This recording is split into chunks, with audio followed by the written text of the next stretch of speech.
বিভিন্ন ধরনের বাক্যে প্রেজেন্ট ইনডিফিনিট টেন্সের গঠন।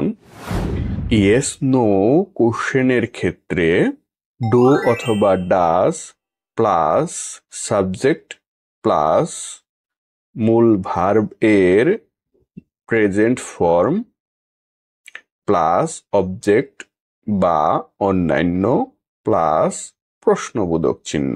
যেমন does he go to school, WH question ওয়ার্ডের ক্ষেত্রে WH question word plus do অথবা ডাজ প্লাস সাবজেক্ট প্লাস মূল ভার্বের প্রেজেন্ট ফর্ম প্লাস অবজেক্ট বা অন্যান্য প্লাস প্রশ্নবোধক চিহ্ন।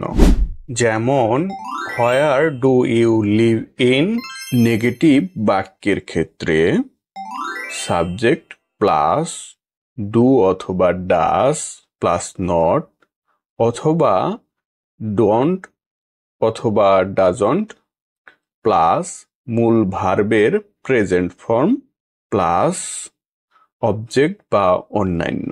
যেমন they do not go to school regularly.